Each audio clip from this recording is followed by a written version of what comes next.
Avez-vous déjà entendu votre corps chuchoter avant le silence final? Cela peut paraître étrange, voire un peu effrayant, mais le corps humain commence à montrer des signes annonçant l'approche de la mort, et ces signes peuvent apparaître des mois avant la fin. Ce n'est ni superstition ni coïncidence, c'est purement biologique. Le corps envoie 4 signaux spécifiques lorsqu'il entre dans la dernière ligne droite de la vie.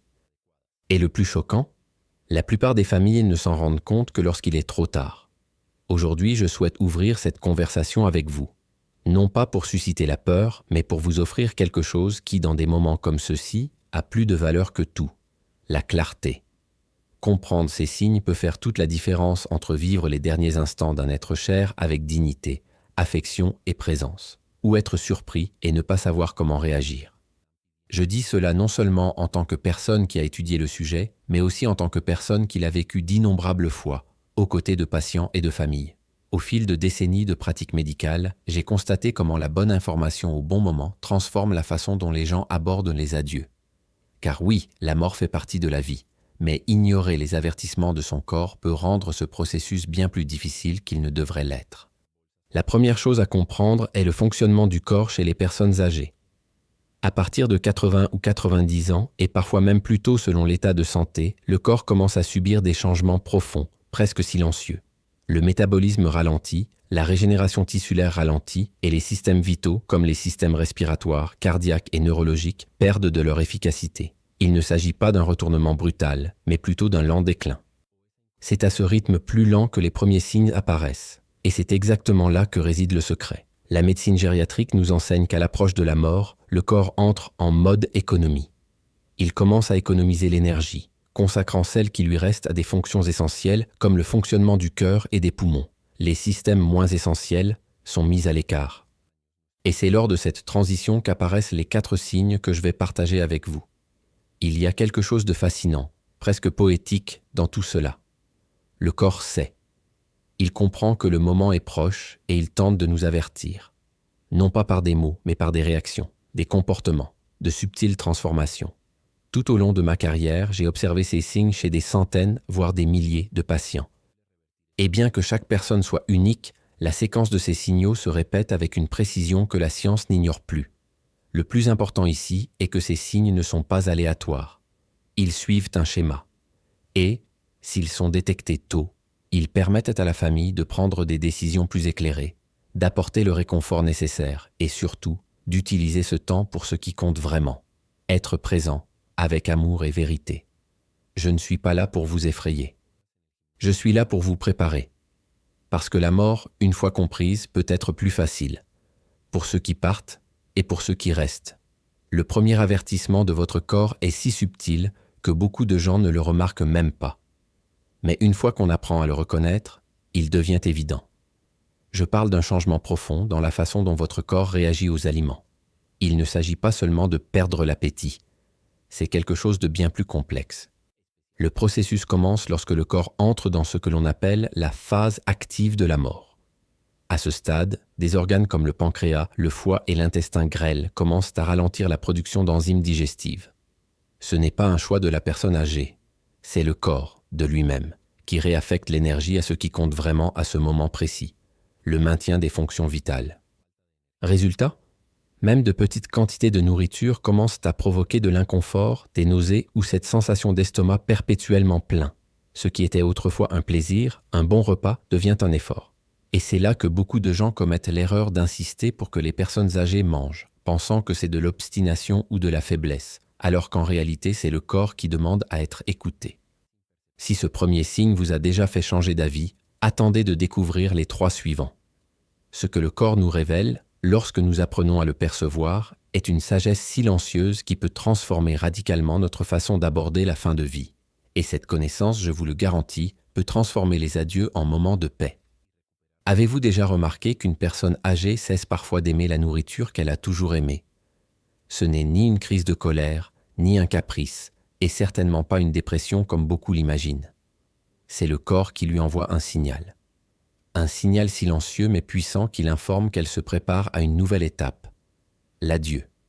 Ce qui se passe ici va au-delà d'une simple perte d'appétit. On assiste à une véritable transformation du goût et de l'odorat. Le cerveau commence à traiter les saveurs et les arômes différemment. Les aliments autrefois irrésistibles n'ont plus bon goût. Tout cela se produit parce que les récepteurs sensoriels, ceux qui nous donnent le goût et l'odorat, commencent à fonctionner différemment, comme si le corps se déconnectait progressivement du quotidien. Et ça ne s'arrête pas là. Le système digestif est l'un des premiers à ralentir. Les intestins ne fonctionnent plus comme avant. Le processus qui propulse les aliments et les transforme en énergie devient de plus en plus lent. Il arrive qu'une personne âgée passe des jours sans selle, et pas seulement à cause de la constipation. C'est parce que le corps ne digère plus les aliments comme avant. Un autre point que peu de gens mentionnent, la production de salive diminue également de manière significative. Il devient alors difficile d'avaler quelque chose de simple, comme une gorgée d'eau. La bouche devient sèche, et même les liquides peuvent être inconfortables. Au cours de mes années d'accompagnement auprès de patients âgés, j'ai souvent constaté que ce premier signe se manifestait 3 à 6 mois avant le décès. Dans les cas de maladies plus graves, comme un cancer avancé ou une défaillance multiviscérale, ce processus peut être beaucoup plus rapide. Chez les personnes âgées qui vieillissent naturellement, sans maladie spécifique, tout se produit plus subtilement, comme une bougie qui s'éteint lentement. Et voici ce que presque personne ne sait. Même la sensation de soif change. Le corps cesse d'envoyer des signaux clairs de déshydratation. Cela ne signifie pas que le corps n'a plus besoin d'eau, mais simplement que les récepteurs cérébraux qui régulent la soif cessent de fonctionner comme avant. Par conséquent, insister pour que les personnes âgées mangent ou boivent finit souvent par faire plus de mal que de bien. Cela peut provoquer des nausées, des vomissements, voire une aspiration, c'est-à-dire que les aliments se dirigent vers les poumons au lieu de l'estomac. C'est là que nous découvrons quelque chose de fascinant. Le corps humain possède une sagesse ancestrale. Il comprend qu'à ce stade, il doit conserver son énergie et la réaffecter aux fonctions les plus essentielles, comme le battement du cœur et la respiration des poumons. Manger, digérer, transformer les aliments, tout cela exige des efforts qui, à ce stade de la vie, n'en valent plus la peine. Mais ce n'est que le début. Il existe un deuxième signe particulièrement frappant, surtout pour ceux qui prêtent attention à leur apparence. Il apparaît sur la peau, dans les yeux et sur les extrémités du corps. C'est l'un des moyens les plus sûrs de nous indiquer que notre voyage touche à sa fin. Lorsque le cœur commence à battre moins fort, il ne peut plus efficacement acheminer le sang oxygéné vers toutes les parties du corps. Les premières zones à ressentir ce phénomène sont les extrémités, mains, pieds et doigts. Elles commencent à être froides, parfois bleutées ou violettes, en particulier au niveau des ongles. Ce phénomène a un nom technique, la cyanose périphérique. Pour les familles, il s'agit d'un changement subtil et silencieux de la couleur de la peau. Et il y a plus. La peau des personnes âgées peut commencer à prendre un aspect marbré. Des taches irrégulières apparaissent, avec des zones plus foncées et plus claires, formant un motif rappelant le marbre. Cela se produit parce que les capillaires, les vaisseaux sanguins plus petits, ne parviennent plus à distribuer le sang uniformément. Certaines parties du corps reçoivent du sang, d'autres presque pas. Cela reflète clairement la lutte interne du corps pour maintenir ses fonctions essentielles. Au fil du temps, qui peut prendre des jours ou des semaines, ces modifications cutanées progressent. Elles commencent sur les mains et les pieds, progressent ensuite vers les bras et les jambes, et finalement atteignent le tronc. La progression est presque toujours la même, bien que la vitesse varie d'une personne à l'autre. Même dans un environnement chauffé, les personnes âgées peuvent ressentir un grand froid, surtout aux extrémités. Cela se produit parce que le peu de sang qui circule encore est dirigé vers les organes les plus importants, le cœur, les poumons et le cerveau. Le reste du corps passe au second plan. C'est une forme d'autoprotection, une façon de privilégier ce qui maintient réellement la vie. Et il y a un détail que peu de gens réalisent. Si les mains et les pieds sont froids, le torse peut parfois être trop chaud. Cela se produit lorsque le système de régulation de la température corporelle commence à défaillir. Le cerveau, plus précisément l'hypothalamus, qui contrôle cet équilibre thermique, commence à recevoir des signaux confus. Résultat, la personne âgée peut alterner entre des vagues de froid intenses et de chaleur excessive, même sans changer d'environnement. Ces deux premiers signes, digestifs et circulatoires, ne sont qu'un exemple d'une série de changements importants et délicats que le corps manifeste à l'approche de la fin. Ce sont des signaux silencieux mais puissants. Plus vous les comprendrez, mieux vous serez préparé à offrir attention, présence et surtout dignité à ce moment intime et inévitable de la vie. Avez-vous déjà remarqué comment, parfois, votre corps semble s'arrêter lentement, comme si chaque partie ralentissait d'elle-même?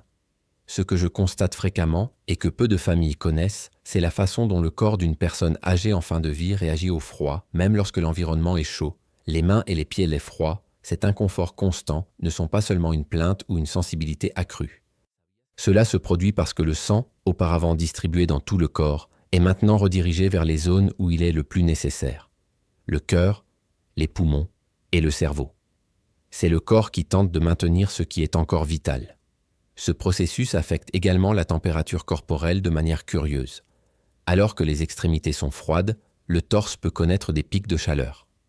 Parfois, les personnes âgées ressentent des bouffées de chaleur et se mettent à transpirer, même au repos.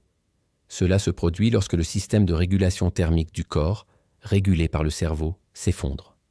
Le corps reçoit des signaux confus, alternant entre des températures extrêmes, et ceux qui observent de l'extérieur ne comprennent souvent pas ce qui se passe. Un autre signe très frappant est le changement de couleur de la peau. Progressivement, ce rose sain laisse place à une teinte plus pâle, jaunâtre ou grisâtre. C'est comme si la vie quittait la peau. Cela se produit parce que l'oxygénation du sang diminue, et avec elle, l'hémoglobine ne peut plus remplir efficacement sa fonction. Pour ceux qui connaissent bien les personnes âgées, cette transformation ne passe pas inaperçue. Et ce n'est pas tout. Lorsque la circulation sanguine commence à faiblir, le corps subit une sorte d'effet domino. Les reins n'éliminent plus les toxines comme avant. Le cerveau reçoit moins d'oxygène et la tension artérielle devient plus difficile à contrôler. C'est une réaction en chaîne. Et même si cela peut paraître tragique, c'est en réalité le corps qui met fin à ces cycles avec la même sagesse qu'au début. Mais le signe le plus intense, et aussi le plus mal interprété par les familles, est peut-être un changement dans la respiration. Beaucoup pensent que lorsqu'une personne âgée commence à respirer plus vite, puis plus lentement, c'est un signe d'amélioration ou d'agitation passagère. Mais la réalité est tout autre. Le cerveau, et plus précisément une zone appelée bulbe rachidien, perd totalement le contrôle du rythme respiratoire. Cela commence ainsi. Un cycle de respiration rapide et profonde, suivi d'une respiration très légère, puis d'une pause. Parfois, la personne âgée cesse de respirer pendant plusieurs secondes. Nous retenons notre respiration avec elle, pensant que c'est la fin, puis elle respire à nouveau. C'est ce qu'on appelle modèle Cheyne-Stokes, quelque chose que toute personne travaillant dans les soins palliatifs sait bien. Ce schéma montre que le cerveau se déconnecte de plus en plus du contrôle des poumons. Les commandes adressées au diaphragme deviennent imprécises.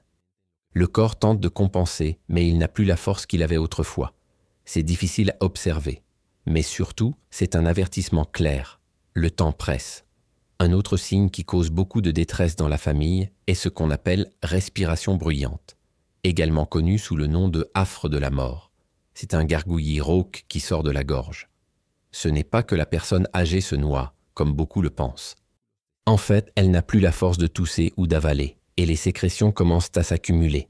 La bonne nouvelle, c'est que, contrairement à ce que l'on pourrait croire, cela ne provoque généralement aucune détresse chez le patient. C'est plus difficile pour l'observateur que pour la personne qui subit le processus. Durant cette phase finale, la respiration devient également superficielle. Au lieu de remplir les poumons, l'air n'atteint que la partie supérieure. Les muscles qui contribuent à gonfler la poitrine ne répondent plus correctement. L'oxygénation persiste encore un certain temps, mais le corps s'adapte à vivre avec moins. C'est comme s'il savait qu'il n'en avait plus besoin. Il y a un moment critique dans ce processus. Lorsque les intervalles entre les respirations s'allongent de plus en plus, 10, 20, 30 secondes, voire plus, c'est le signe que la mort est proche. Parfois, il ne reste que quelques heures. D'autres fois, seulement quelques minutes. Le corps, fort de son intelligence ancestrale, dit adieu à la vie aussi calmement qu'elle est arrivée. Mais il y a quelque chose d'encore plus profond et significatif que je dois vous révéler. Un quatrième signe, peut-être le plus délicat de tous, se manifeste non seulement dans le corps, mais aussi dans l'esprit et le cœur de la personne âgée. Le signe le plus difficile à comprendre et à accepter est peut-être celui qui n'apparaît pas dans le corps, mais dans l'esprit.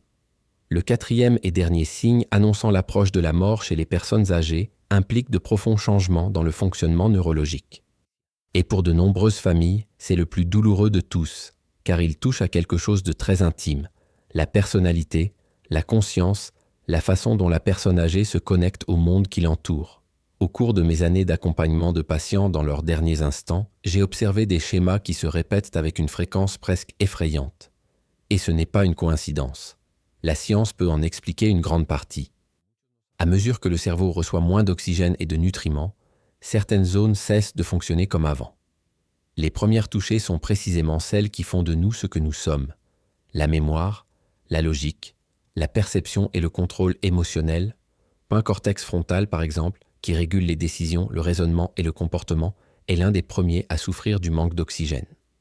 Résultat, la personne âgée peut être désorientée, oublier où elle est, ne plus reconnaître ses proches, voire paraître irritable ou apathique. Et c'est là que survient l'erreur courante. La famille pense qu'elle abandonne, qu'elle est déprimée ou qu'elle devient folle. Mais en réalité, son cerveau peine à fonctionner avec moins de ressources. C'est biologique, pas par désintérêt. Mais il y a un phénomène qui me fascine profondément.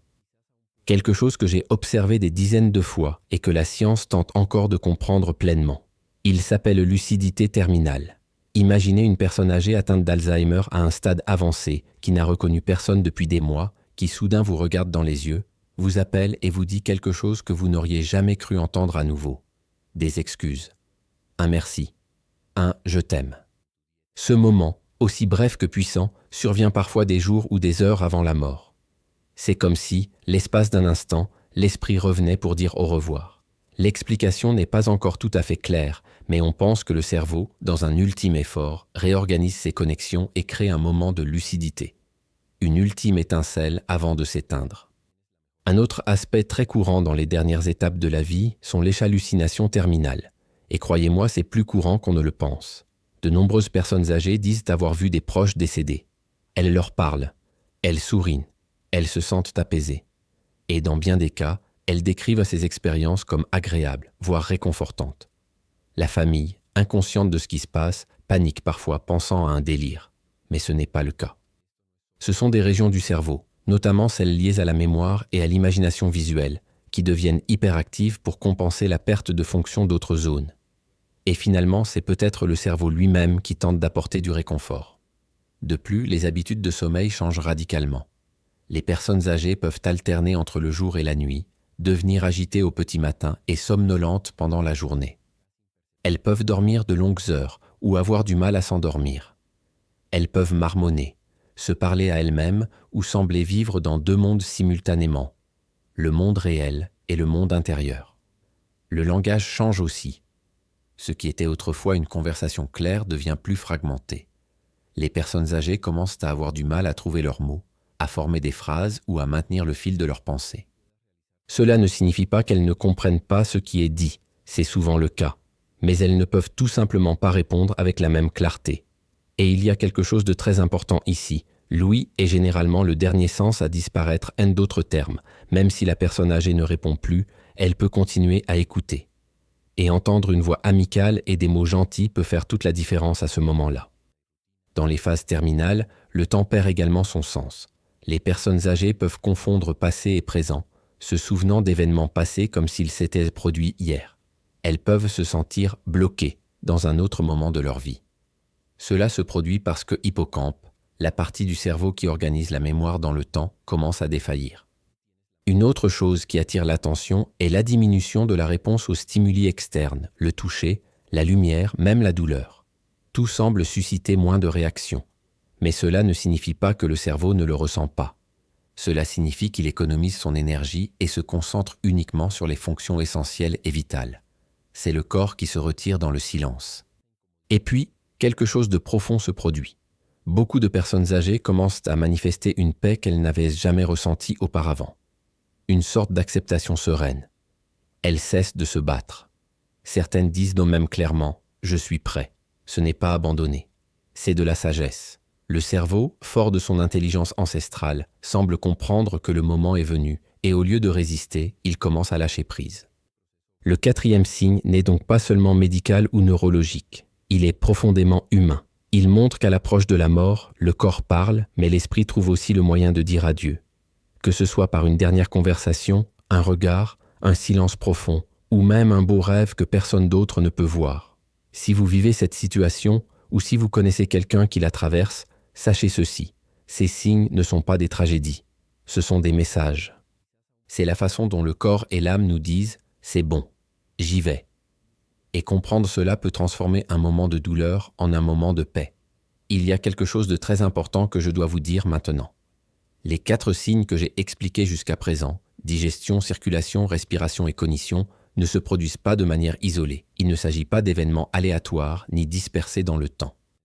En réalité, ils font partie d'un même système, un processus biologique interconnecté et hautement intelligent que le corps humain active à l'approche de la fin de vie. Et comprendre comment ces signaux se connectent peut complètement changer la façon dont vous prenez soin de quelqu'un que vous aimez, et transformer ce moment délicat et souvent douloureux en quelque chose de plus léger, de plus digne et plein de sens. Tout commence par la digestion. Lorsque le corps comprend qu'il est en déclin, il commençait à économiser de l'énergie. L'énergie qui servait auparavant à digérer, métaboliser et alimenter les cellules. Et cette énergie commence à être redirigée vers ce qui compte vraiment, le cœur, le cerveau et les poumons. C'est pourquoi les personnes âgées perdent l'appétit. Non pas parce qu'elles n'ont pas envie de manger, mais parce que leur corps fait un choix, garder ce qui est vital. Et ce choix affecte le deuxième signal, la circulation. À mesure que le système digestif ralentit, davantage d'énergie est disponible pour maintenir l'afflux sanguin vers les organes essentiels. Malgré cela, la circulation dans les extrémités commence à faiblir. Les mains et les pieds refroidissent, la peau change de couleur. Tout est interconnecté. Avec une circulation sanguine et une oxygénation réduite, le corps tente de s'adapter. C'est là qu'apparaît le troisième signe, des troubles respiratoires. Respiration plus rapide, puis plus lente, longue pause, ce bruit qui ressemble à un léger ronflement. C'est tout le corps qui essaie de capturer autant d'oxygène que possible avec le moins d'efforts possible. C'est une tentative désespérée mais ordonnée de rester en vie avec le peu qu'il lui reste. Et bien sûr, avec moins d'oxygène dans le sang, le cerveau commence également à changer. La confusion, les souvenirs confus, les rêves intenses, la lucidité soudaine avant le départ, rien de tout cela n'est dû au hasard. Le quatrième signe, neurologique, est une conséquence directe des précédents. Sans nutriments, sans suffisamment d'oxygène, le cerveau fait ce qu'il peut. Il ralentit, privilégie l'essentiel et parfois, d'une manière mystérieuse et belle, donne à la personne une dernière chance de s'exprimer, de dire au revoir, de laisser un message clair avant le silence final. Ces 4 signes sont liés comme les rouages d'une horloge. En observer un permet de prédire les autres. Et c'est puissant, car cela permet d'anticiper, de mieux prendre soin de soi et de moins souffrir. Avec cette perspective plus large, on cesse de considérer chaque symptôme isolément. Si une personne âgée ne veut pas manger, par exemple, inutile d'insister pour avoir une assiette pleine. Il faut observer. Sa respiration est-elle différente? Est-elle plus confuse? Sa peau a-t-elle changé? Cette perception intégrée nous permet d'ajuster les soins avec plus de respect, plus de compassion et moins de souffrance. Et c'est précisément pourquoi, au fil des ans, j'ai développé une approche du soin qui considère ce processus comme un tout. Une façon d'accueillir corps et âme avec présence, sans forcer, sans lutter contre quelque chose d'invincible. Voici quelques éléments qui font toute la différence. Environnement calme et confortable. Évitez le bruit, la lumière vive et les températures très chaudes ou très froides. Couvrir vos extrémités avec des couvertures légères aide à soulager les mains et les pieds froids, fréquents à ce stade. Alimentation légère et sans pression. Proposez des bouillons chauds, des jus dilués et des glaces maison. En petite quantité, avec précaution. Ne forcez jamais, cela peut provoquer une gêne, voire de graves complications. Hydratation avec soin. Quelques gorgées à la fois. Pas de verre plein, un linge humide sur les lèvres peut être plus efficace qu'un verre d'eau. Respiration plus facile. Maintenez la personne âgée allongée, la tête du lit légèrement surélevée. Cela soulage la respiration irrégulière. Et surtout, restez calme. Votre présence sereine est le meilleur remède. Acceptez ce qui se passe dans son esprit. S'il dit avoir vu quelqu'un de déjà mort, ne le corrigez pas. Inutile de le ramener à la réalité. Parfois, il vaut mieux être là pour lui dans ce moment symbolique que d'essayer de réparer quelque chose qui n'est pas une erreur. Toucher, parler, être ensemble. Même lorsque la personne âgée ne réagit plus, parlez-lui. Racontez-lui des histoires, dites-lui que vous l'aimez, remémorez-vous les bons moments. L'ouïe est souvent le dernier sens à s'éteindre. Et ces mots, même silencieux, arrivent. Mais il y a quelque chose d'encore plus profond qui doit être dit. Voir ces signes chez quelqu'un que vous aimez n'est pas facile. Bien au contraire. C'est dévastateur. La première réaction est généralement le déni. On essaie de se convaincre que ce n'est qu'une phase, que ça s'améliorera, que ce n'est pas si grave. Et c'est naturel, c'est une façon de protéger son cœur. Puis vient la culpabilité. Ai-je fait assez? Ai-je raté quelque chose? Aurais-je pu faire différemment? Et voici la vérité que vous devez entendre. Tu as fait de ton mieux avec ce que tu savais à ce moment-là, et maintenant que vous en savez plus, vous pouvez faire les choses différemment. Non pas pour changer la fin, mais pour en faire un moment plus humain, plus digne, plus aimant. Vous ne pourrez peut-être pas changer le résultat, mais vous pouvez changer la manière dont il se produit. Être là, vraiment. Se tenir la main. Être silencieux. Dire « je t'aime ». Cela vaut mieux que n'importe quel médicament. La mort fait partie de la vie. Et lorsque nous en comprenons les signes, elle cesse d'être un sombre ennemi et devient un passage, une fin qui, bien que douloureuse, peut se produire avec beauté, respect et amour. Si ce contenu vous a touché, n'hésitez pas à le partager. Quelqu'un pourrait en avoir besoin en ce moment.